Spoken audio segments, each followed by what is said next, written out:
एक तरफ आप देख रहे हैं ईरान इजराइल का युद्ध भड़का हुआ है, उसे रोकने के लिए कौन सामने आएगा? अगर इन दो देशों को नहीं रोका गया तो क्या और ज्यादा तबाही मचेगी? लेकिन यहां रोकने का नहीं, इस युद्ध को और भड़काने का काम कौन कर रहा है?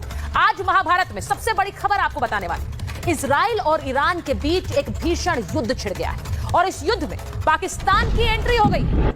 जो पाकिस्तान ऑपरेशन सिंदूर में खुद को नहीं बचा पाया, वो अब ईरान को बचाने चला है। पाकिस्तान ने इजराइल को लेकर बड़ा बयान दिया है। आज महाभारत में आपको बताऊंगी कि क्या पाकिस्तान इजराइल पर हमला कर सकता है, क्या पाकिस्तान इजराइल पर परमाणु बम गिरा सकता है, क्या इतना मादा है पाकिस्तान में। आज इस पर बात करूंगी, लेकिन इसी के साथ साथ महाभारत में बात करूंगी ईरान के टारगेट नंबर 1 की। क्या ट्रंप और नेतन्याहू अब ईरान के निशाने पर है? क्या ईरान ने ट्रंप और नेतन्याहू पर हमले की प्लानिंग कर ली? और क्या इसी तरह का प्लान इजराइल ने भी ईरान के खिलाफ बनाया है? क्या अमेरिका को ट्रंप को इजराइल के मिशन खमनई के बारे में पता है? क्या इजराइल जो कुछ कर रहा है वो अमेरिका के ही इशारे पर कर रहा है? बहुत सारे सवाल हैं, आज उनके जवाब ढूंढेंगे। अगर दुनिया का एक भी बड़ा नेता निशाना बनता है, क्योंकि इजराइल खमनई को टारगेट कर रहा है, खमनई ट्रंप और नेतन्याहू को टारगेट कर रहे हैं, अगर एक भी बड़ा नेता निशाना बनता है तो कितनी बड़ी तबाही मचेगी, आज इस पर भी बात करूंगी। और इसी के साथ आपको बताऊंगी कि इजराइल का ईरान के अंदर मिशन मोसाद क्या है। आखिर ईरान के अंदर घुसकर मोसाद क्या क्या कर सकता है, क्या क्या कर रहा है, इसकी भी बात होगी। लेकिन सबसे पहले आपको बताती हूं वो बड़ी खबर जिसे सुनकर आप हैरान भी होंगे और सोचेंगे कि इतनी हिमाकत कैसे कर सकता है पाकिस्तान। पाकिस्तान क्या इजराइल पर परमाणु बम गिराएगा? पाकिस्तान ने ईरान को खुलकर समर्थन दिया है। पाकिस्तान अब जो बयान दे रहा है वो सुनने वाला है। इजराइल पर परमाणु बम गिराने की बात कह रहा है पाकिस्तान। जी हां, IRGC के एक वरिष्ठ अधिकारी हैं और उनका बयान इस बात की पुष्टि करता है।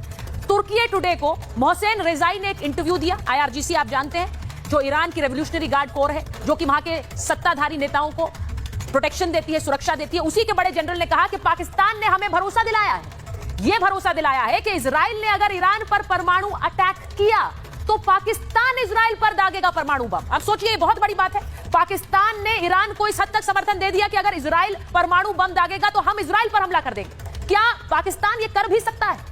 ये जो गीदड़ भक्ति पाकिस्तान की आई, आज इस पर बात करूंगी। इससे पहले पाक के रक्षा मंत्री ने क्या बयान दिया था, इशाकदार ने क्या कहा था, वो भी आपको बताऊंगी। और ख्वाजा आसिफ ने क्या कहा था। ख्वाजा आसिफ ने ईरान के समर्थन में बयान दिया, इजराइल के खिलाफ मुस्लिम देश एकजुट हो जाए, यह पाकिस्तान का बयान था। और वो ये भी कह रहे थे कि जो मुस्लिम देशों का दुश्मन इजराइल है, तो इसीलिए इजराइल के खिलाफ सारे मुस्लिम देशों को एकजुट होना चाहिए। अब पाकिस्तान क्या इतनी बड़ी हिमाकत करेगा ईरान और इजराइल के बीच की जंग में? और नेतन्याहू क्या इसे बर्दाश्त करेंगे? जो ऑपरेशन सिंदूर में अपने एयर स्ट्रिप्स को नहीं बचा पाया, वो अब नेतन्याहू के सामने उन पर परमाणु बम चलाने की धमकी दे रहे हैं। आपको एक तस्वीर दिखाती हूं, जहां एक तरफ पाकिस्तान इजराइल को टारगेट करने की बात कर रहे हैं, वहीं नेतन्याहू ने आज एक बड़ा खुलासा किया है। वो कह रहे हैं कि उन्हें भी टारगेट किया जा रहा है। आपको तस्वीर दिखाती हूं इजराइल में नेतन्याहू के घर की। उत्तरी इजराइल में नेतन्याहू का ये घर है, जहां पर ड्रोन से ईरान ने हमला किया है। वहां जो क्षति पहुंची है उसकी भी तस्वीर है। बहुत ज्यादा क्षति नहीं पहुंची है, लेकिन देखिए इमारत के जो शीशे हैं वो पूरी तरह चटक गए। ड्रोन से हमला किया ईरान ने नेतन्याहू के घर पर, ये तस्वीरें सामने आई। और ये जो तबाही मचाई है इजराइल में ईरान ने, उसकी एक और तस्वीर देख लीजिए। आप सोच रहे होंगे कहां की तस्वीर है, इजराइल में इमारतें कैसे बर्बाद हो गई, ध्वस्त हो गई, ये ईरान के हमले से हुआ।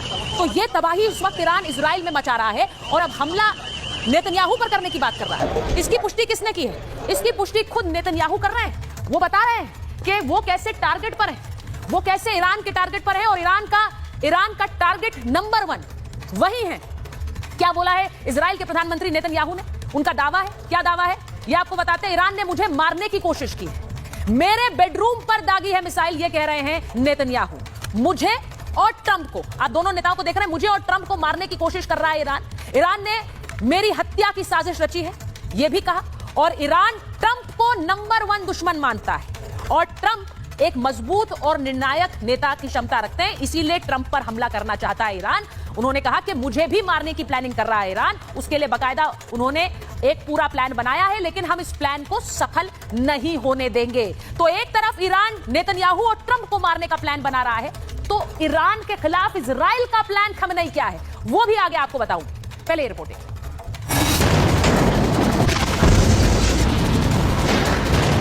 ईरान के टारगेट पर नेतन्याहू और ट्रंप।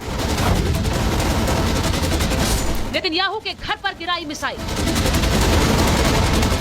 इजराइल पर ईरान का भयंकर पलटवार।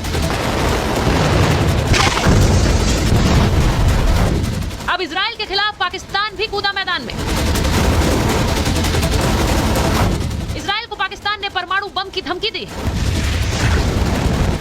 क्या इजराइल पर एटम बम गिराएगा पाकिस्तान?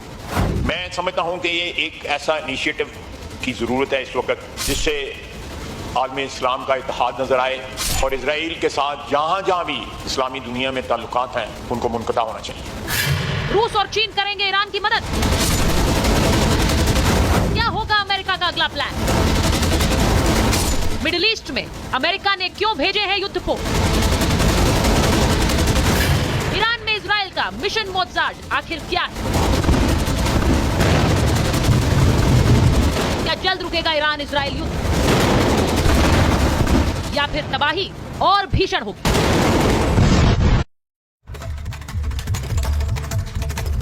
और मैं अपने मेहमानों का परिचय आपसे कराऊं। मेरे साथ इस वक्त स्टूडियो में एम्बेसडर दीपक बोरा आ गए। हमारे साथ ब्रिगेडियर संजय खन्ना स्टूडियो में जुड़ रहे हैं। हमारे साथ मेजर जनरल ए के शिवाज साहब जुड़ रहे हैं। हमारे साथ मेजर जनरल वी के दत्ता भी जुड़ रहे हैं और हमारे साथ एनएनडी दुबे साहब हैं। बहुत बहुत स्वागत मेरे मेहमानों का। मैं शुरुआत करूं उससे पहले एक बड़ी खबर आपको बता देती हूं। एम्बेसडर बोरा, आपने सुना होगा पाकिस्तान ने कहा हम भी परमाणु गिरा देंगे इजराइल पर अगर इजराइल ने ईरान पर हमला किया। जरा सुनिए ये जो बड़ी खबर आ रही है। कहा है परमाणु गिराने की बात और दूसरी तरफ क्या किया है? पाकिस्तान ने ईरान से सटा अपना बॉर्डर बंद कर दिया है। ईरान से सटा अपना बॉर्डर बंद किया है। बलूचिस्तान प्रांत की सीमा ईरान से मिलती है और वहां पर बॉर्डर बंद कर दिया है। तो एक तरफ समर्थन दिखाने की कोशिश, क्योंकि ये बयान आईआरजीसी के जनरल ने बकायदा टर्की टुडे को एक इंटरव्यू में दिया कि पाकिस्तान ने हमें समर्थन की बात कही है, लेकिन दूसरी तरफ अपना बॉर्डर बंद कर दिया है। इसका मतलब क्या है एम्बेसडर बोरा? अगर मैं सीधे आपसे पूछूं, पाकिस्तान क्या जो ऑपरेशन सिंदूर में अपनी जमीन नहीं बचा पाया वो इतना बड़ा कदम उठाने की हिम्मत भी करे?